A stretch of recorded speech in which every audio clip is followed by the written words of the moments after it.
முன்னோர்களில் ஒருவர் இப்ராஹிம் பேரை வச்சாங்க. இன்னொரு பிள்ளைக்கு தன்னுடைய அப்பாவுடைய பேரை வச்சாங்க, அப்துல்லான்னு வச்சாங்க. தன்னுடைய தகப்பனார் பெயர் என்னவோ அதை வைத்தார்கள். நம்முடைய முன்னோர்களுக்கெல்லாம் அந்த பழக்கம் இருக்குது தெரியுமா? இதுக்கு முன்னாடி உள்ள ஜென்ரேஷனோடய அந்த பழக்கம் இருக்குது. வீட்டில் 3 குழந்தை பிறந்தா ஒரு குழந்தைக்கு அத்தாவுடைய பேர் வைப்பாங்க. பெரும்பாலும் வைப்பது பழக்கம். எல்லா ஊர்களையும் அந்த வழக்கம் இருக்குது. ஆனால் இன்னைக்கு அப்படி அதனுடைய ரூட் கொஞ்சம் மாறிடுச்சு. வேற நவீன பெயர்களை வைத்துக் கொள்வோம், எப்படியே பழைய பெயரை வைத்து என்ன செய்யறது அப்படின்னு சொல்லி. ரசூலுல்லாஹ் தன்னுடைய மகனுக்கு பெயராக தேர்வு செய்தது இப்ராஹிம் வச்சாங்க. இன்னொரு பிள்ளைக்கு அப்துல்லான்னு வச்சாங்க. ஒரு பிள்ளைக்கு மட்டும்தான் பொது பெயர் வைத்தார்கள், காசிம். ஒரே ஒரு பையனுக்கு மட்டும்தான் காசிம்னு பேர் வச்சாங்க. அது பொது பெயர், குடும்பத்தில் யாருக்கும் இல்லாத பெயர். அந்த காசிம் பிறந்ததுக்கு பின்னதான் ரசூலுல்லாஹ்வுக்கு அபுல் காசிம்னு பேர் வந்துச்சு. அபுல் காசிம் ஸல்லல்லாஹு அலைஹி வஸல்லம் அப்படின்னு பேர் வந்துச்சு. இப்போ செய்தி சொல்றேன், இப்ராஹிம் பிறந்தார், ரொம்ப அன்பாக வளர்ந்தார். ரசூலுல்லாஹ்வுக்கு ரொம்ப பிடிக்கும் அவரை. சின்ன பிள்ளையிலிருந்து ரொம்ப நெருக்கத்தோடு ஹஸரத் ரசூலுல்லாஹி ஸல்லல்லாஹு அலைஹி வஸல்லம் வளர்த்து வந்தார்கள். ஒரு நாள் திடீரென்று அவருக்கு நோய் ஏற்பட்டு அந்த நோயிலே அவர் இறந்தும் போய்விட்டார். பிறந்த குழந்தை ரொம்ப நெருக்கமாக வைத்து கொண்டிருந்தவர், ரொம்ப அன்பையும் அரவணைப்பையும் பாசத்தையும் கொடுத்து வளர்த்தவர்கள் திடீரென்று இறந்து போய்விட்டார்கள். ஸல்லல்லாஹு ஹதீஸில் வருது, புகாரி ஷரீஃபில் ஹதீஸ் வருது, புள்ள இறந்துட்டாங்கன்ற செய்தியை கேள்விப்பட்டு ஸல்லல்லாஹு அலைஹி வஸல்லம் போகிறாங்க. போய் தான் பிள்ளைய மடியில் தூக்கி வச்சுட்டு சொன்னாங்களாமா, இன்னல் ஐன தத்மஉ வல் கல்ப யஹ்ஸுனு வலா நகூலு இல்லா மா யர்தா ரப்புனா வ இன்னா பிஃபிராகிக யா இப்ராஹீம் லமஹ்ஸூனூன். உன் இழப்பு என்னால் தாங்கிக் கொள்ள முடியவில்லை இப்ராஹிம். கண்கள் என் கண்ணிலிருந்து கண்ணீரை சிந்தென்று சிந்துகிறது. என் கல்வெல்லாம் கனத்து போய்விட்டது. உள்ளத்தில் அப்படியே ஒரு விதமான அழுத்தம் என்னை போட்டு வாட்டி வதைக்கிறது. அந்த அழுத்தத்தின் வெளிப்பாடு கண்கள் கண்ணீரை தொடர்ச்சியாக சிந்திக்கொண்டே இருக்கிறது.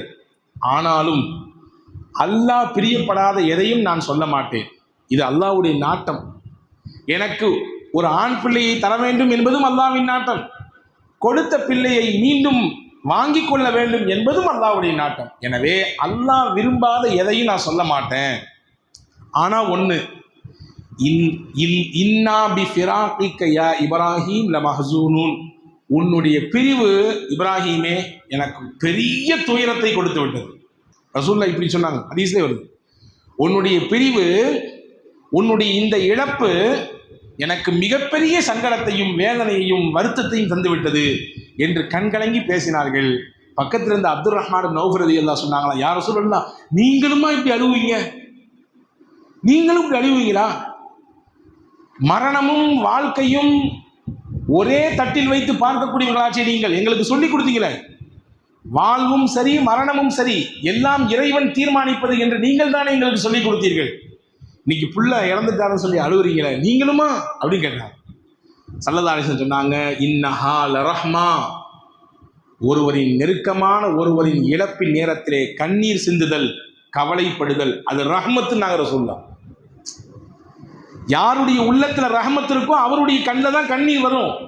இழப்பின் நேரத்திலே கல்லஞ்சக்காரராக இருக்கிறது இல்லை, எதையும் தாங்கும் எதையும் சில பேர் சொல்லிக்குவாங்க, எதை கண்டாலும் ஆடுறது இல்லை, அசைகிறது இல்லை, கண்ணீர் சிந்துறது. அது பெரிய நம்ம கணக்கான ஒரு அடையாளமாக, மிகப்பெரிய அங்கீகாரமாக சில பேர் பார்ப்பது உண்டு.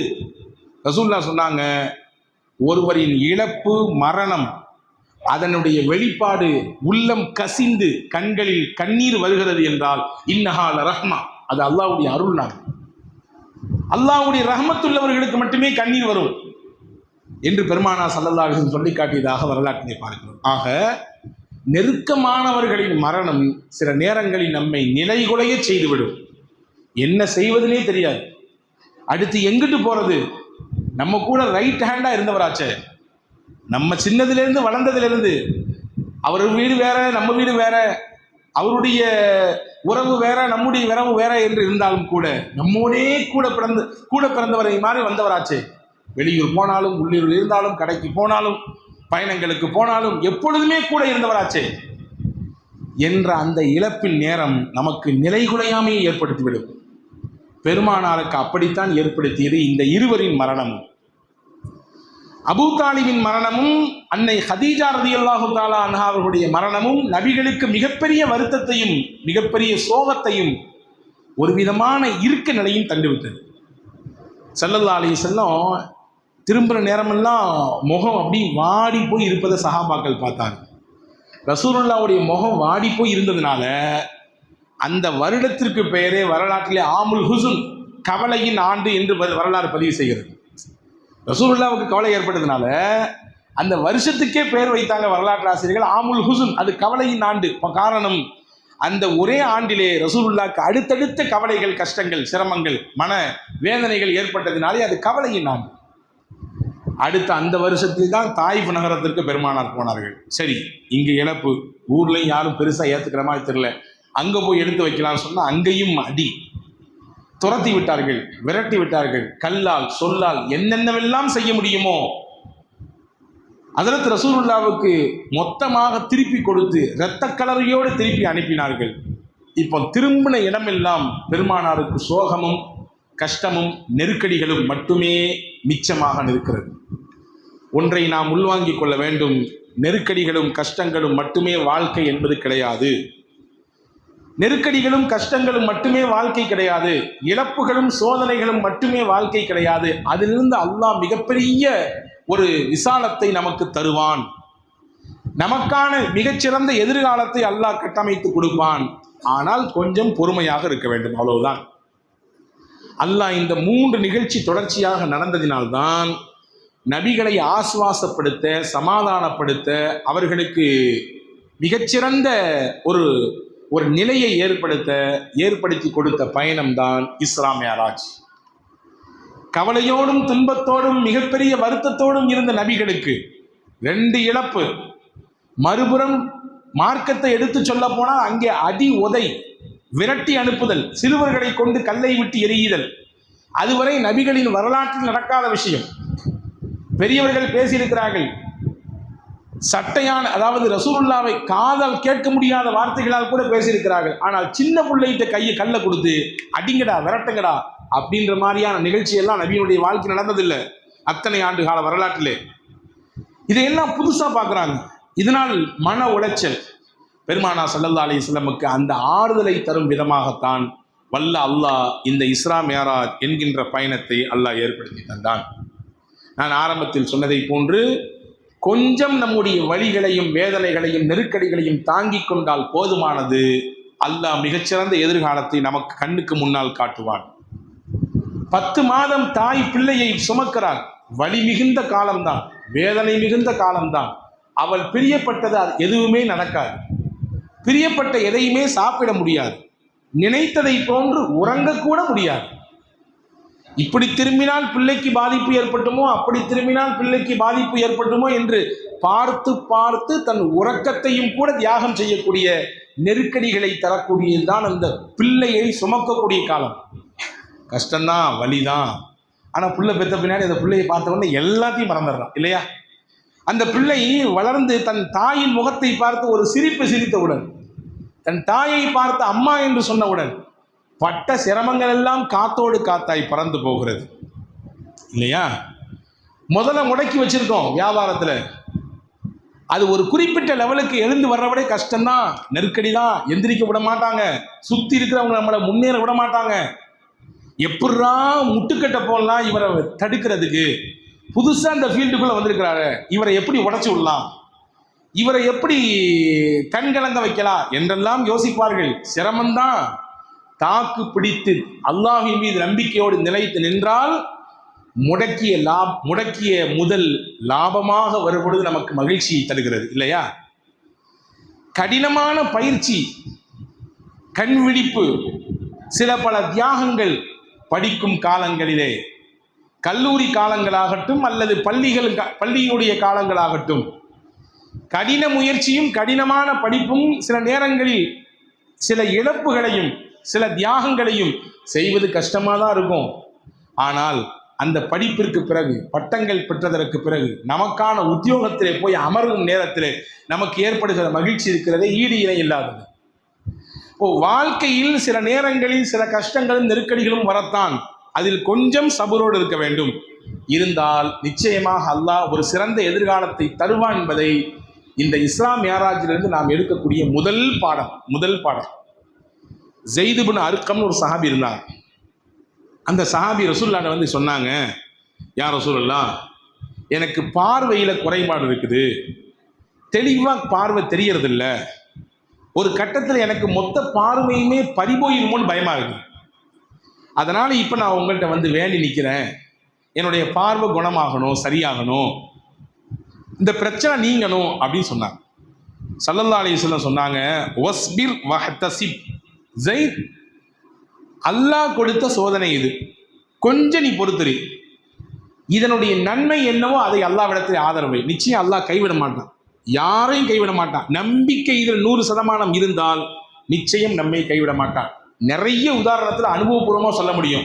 ஆனால் நீங்கள் என்ன பார்த்தா எங்களை விட பெரிய வயசா உங்களுக்கு அனுபவம் சொல்கிறதுக்கு அப்படின்னு கேட்கலாம். ஆனால் இருக்கிறது, உங்கள் வயது எனக்கு இல்லை தான் சத்தியம், ஆனால் வயதில் குறைவானவன் தான். சில சின்ன சின்ன அனுபவங்கள் எனக்கு இருக்கிறது. நம்பிக்கை இருந்தால், 100% நம்பிக்கை இருந்தால், அல்லாஹ் நம்மை ஒரு பொழுதும் கைவிட மாட்டான் என்கின்ற உறுதியான நிலைப்பாடு இருந்தால் எல்லாத்திலையும் நம்ம நிற்கலாம், நிச்சயம் அல்லாஹ் கொடுப்பான்.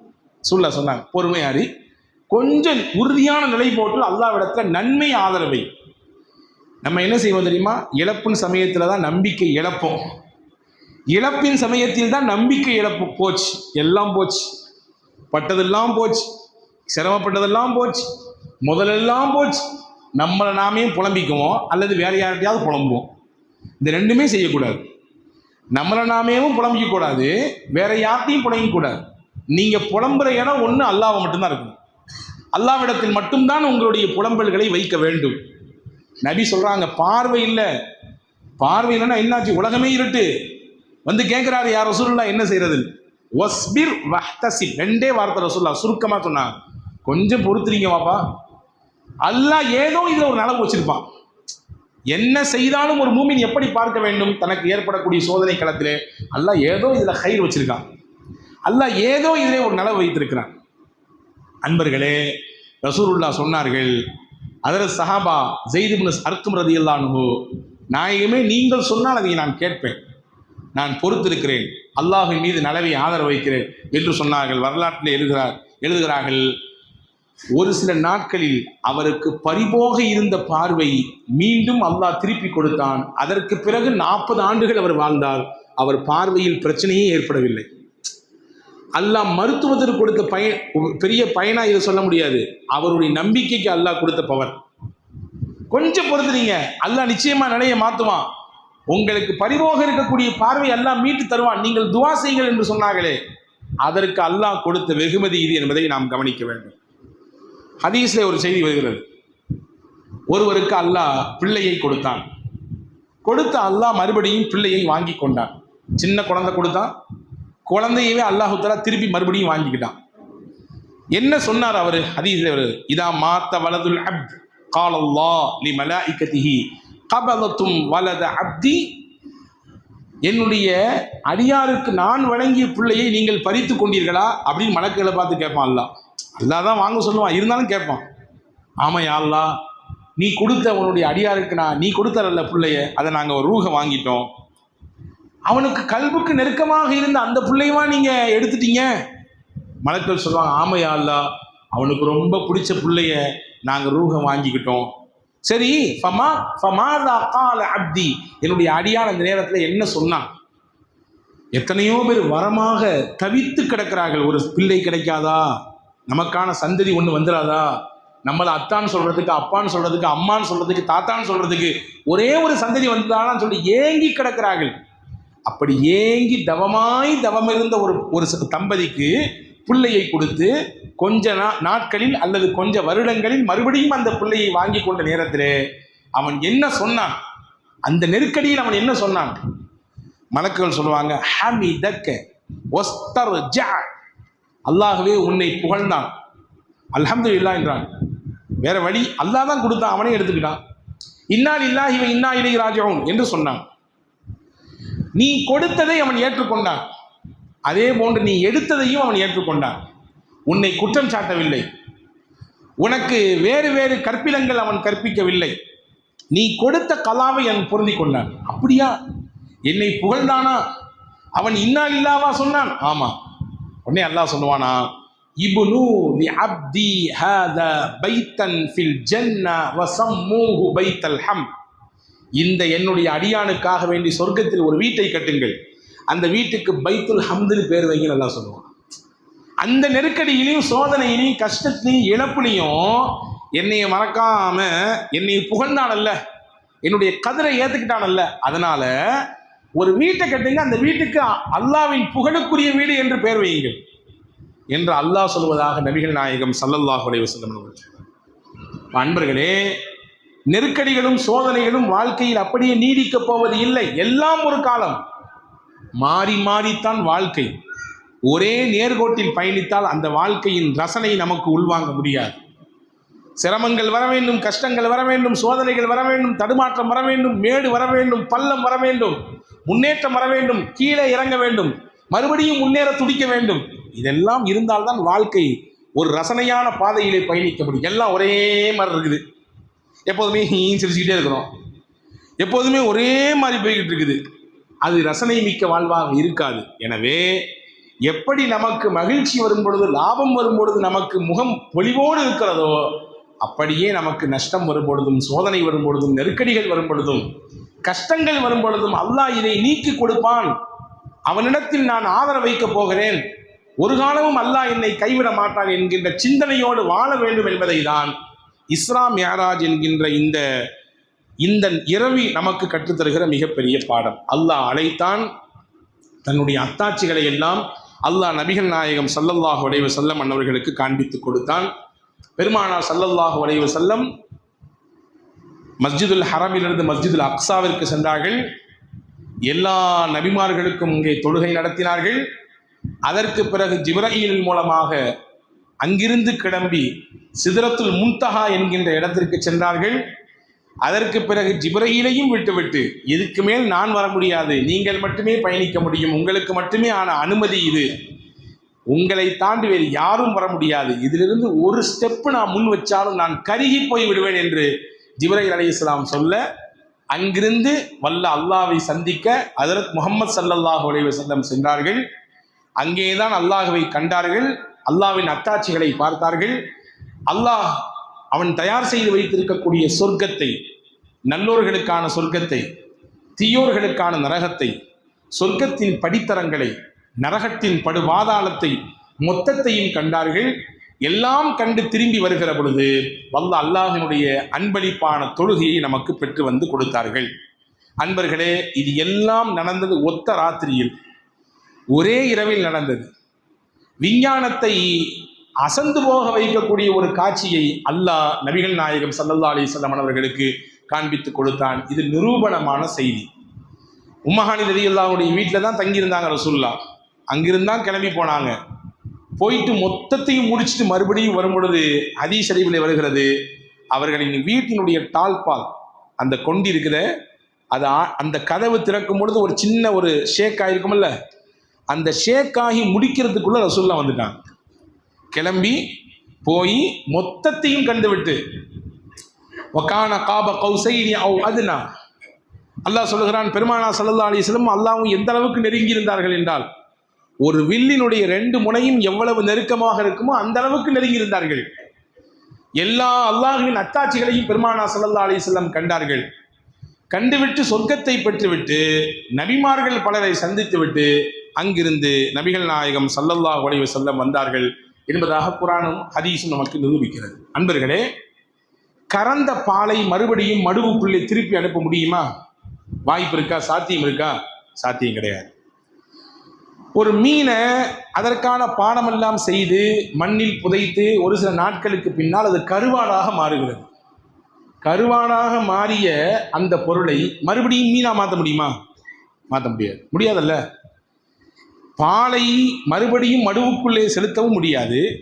கருவானாக மாறிய ஒன்றை மீனாக மறுபடியும் மாற்றவும் முடியாது. அதே மாதிரிதான் நாம் கடந்து விட்ட காலத்தில் மீண்டும் உள்ளே நுழைவது என்பது சாத்தியம் இல்லாது. சாத்தியம் இருக்கா?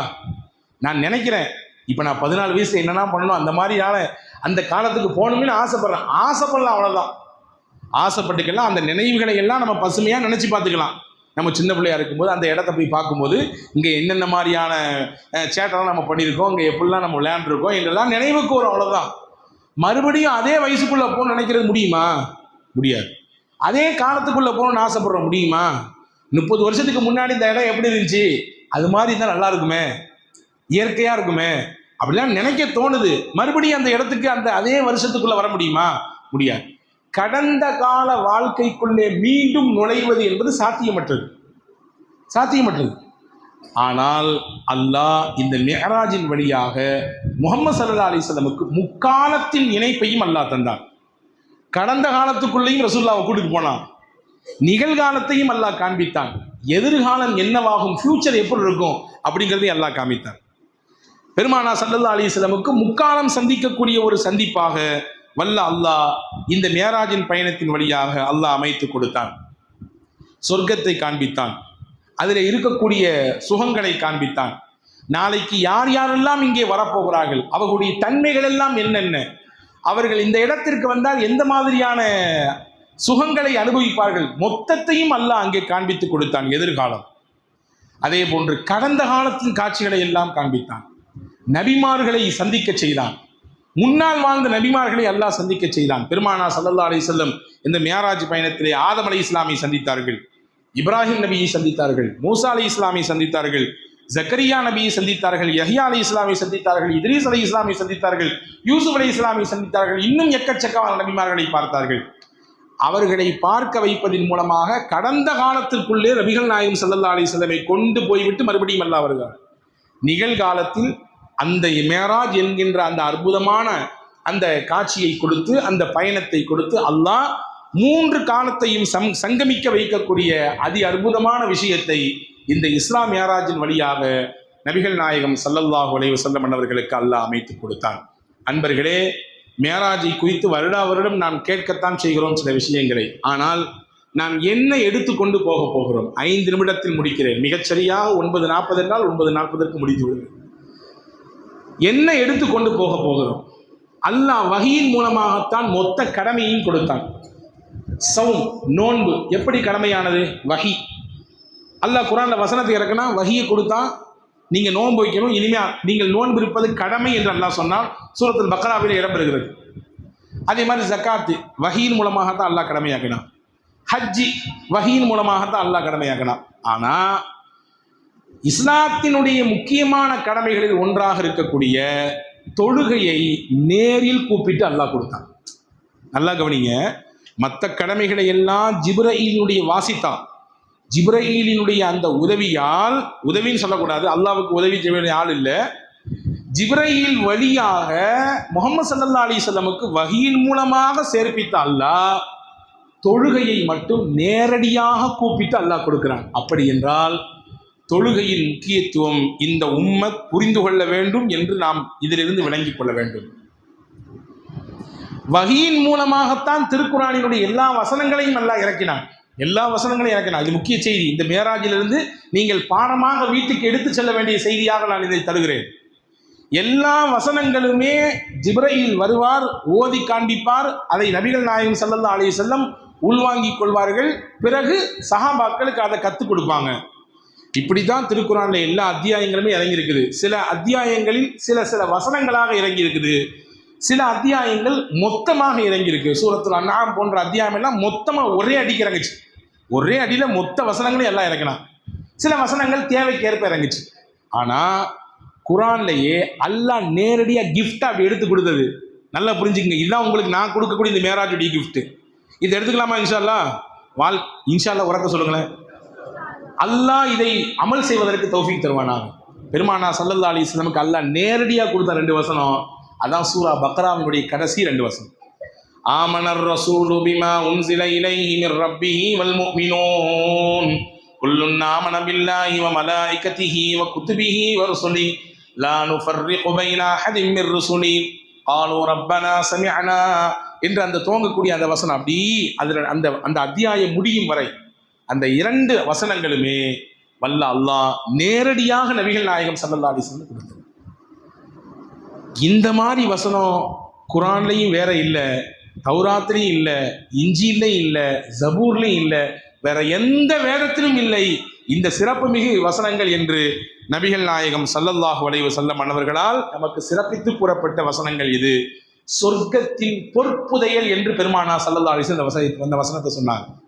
சொர்க்கத்தினுடைய புதையல்களில் ஒன்று இந்த 2 வசனங்களும். யார் இரவில் இதை ஓதிக்கொள்வாரோ அதுவே அவர்களுக்கு போதுமானது. அந்த இரவில் அவர்களுக்கு அதுவே போதுமானது என்று அல்லாஹ் சொன்னான். 2வதாச்சா. 3வது, அல்லாஹ் இந்த மேராஜில் தான் பெருமானாருக்கு ஒரு சிறப்பு செய்தியை சொன்னான். ஒட்டுமொத்த உலகத்திற்குமான செய்தியாக சொன்னான். உங்களுக்கும் எனக்கும் சேர்த்துத்தான் அல்லாஹ் சொன்னான். யார் ஷிர்க் இல்லாமல் என்னை சந்திப்பாரோ நிச்சயம் அவருக்கு சொர்க்கம் உண்டு, நிச்சயம் அவர்களுக்கு நான் சொர்க்கத்தை தருவேன். ஆனால் அவர் உள்ளத்திலே ஷிர்க் இருக்கக்கூடாது, இணை வைப்பு இருக்கக்கூடாது. இணை வைப்பில்லாமல் என்னை சந்தித்தால் நிச்சயமாக அவர்களுக்கு நான் சொர்க்கத்தை தருவேன் என்று நபிகள் நாயகம் ஸல்லல்லாஹு அலைஹி வஸல்லம் அவர்களுக்கு அல்லாஹ் சொல்லிக் கொடுத்தான். இதுவும் இந்த மேராஜில் நபிகள் நாயகம் ஸல்லல்லாஹு அலைஹி வஸல்லம் அவர்களுக்கு அல்லாஹ் கொடுத்தது. நேரடியாக இணை வைப்பு என்றால் இறைவனுக்கு நிகராக ஒருவரை மாற்றுவது. இது சிறுக்குல் அஸ்கர், இது ஒரு விதமான ஷிர்க். இன்னொரு ஷிர்க் இருக்குது, அல்லாஹ்விற்கு செய்ய வேண்டிய கடமைகளை அடுத்தவர்களுக்காக செய்வது. அல்லாஹ்விற்கு செய்ய வேண்டிய கடமைகளை எண்ணத்தை மாற்றிக்கொண்டு வேறு நபர்களுக்காக வேண்டி மாற்றி விடுவது. இதுவும் ஒரு வகை ஷிர்க் தான், இணை வைப்பு தான் என்று நபிகள் நாயகம் ஸல்லல்லாஹு அலைஹி வஸல்லம் கற்றுத்தந்திருக்கிறார்கள் என்பதை நாம் இங்கே கவனத்தில் கொள்ள வேண்டும். எனவே அன்பர்களே, இந்த மேராஜின் வழியாக நாம் பெற்றுக்கொள்ளக்கூடிய பாடம், நபிகள் நாயகம் நமக்கு சொல்கிறார்கள், உங்களுக்கு இந்த மேராஜில் கிடைத்த அன்பளிப்பின் வழியாக நீங்களும் மேராஜுக்கு போகலாம். தொழுகையின் வழியாக நீங்களும் அல்லாஹ்வை சந்திக்கலாம். நான் எப்படி உரையாடினேன், எப்படி என்னுடைய அல்லாஹ்விடத்திலே பேசினேன், எப்படி அவனை நான் பார்த்தேன், அதே போன்று ஒவ்வொரு நாளும் உங்களாலும் முடியும்.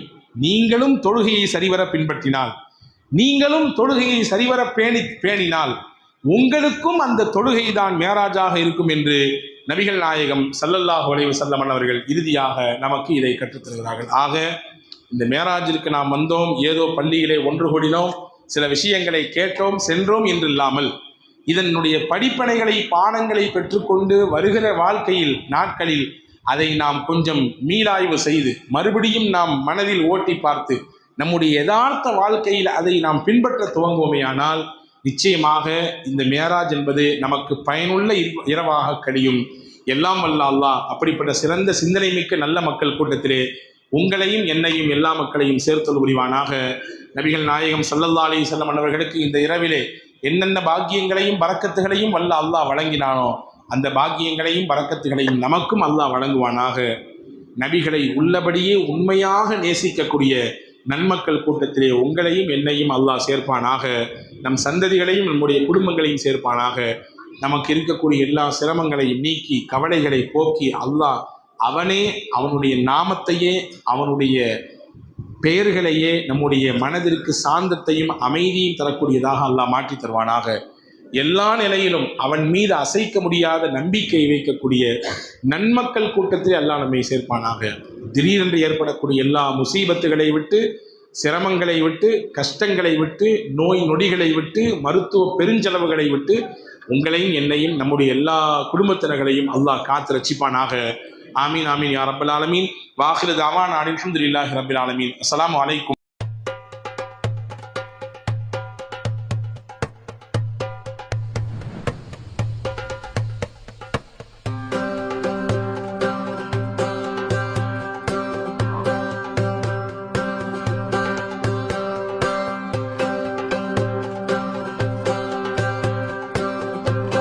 Kareem's Biryani Paradise at Liberty and Catering Services, கோடம்பாக்கத்தின் அறுசுவை அடையாளம்.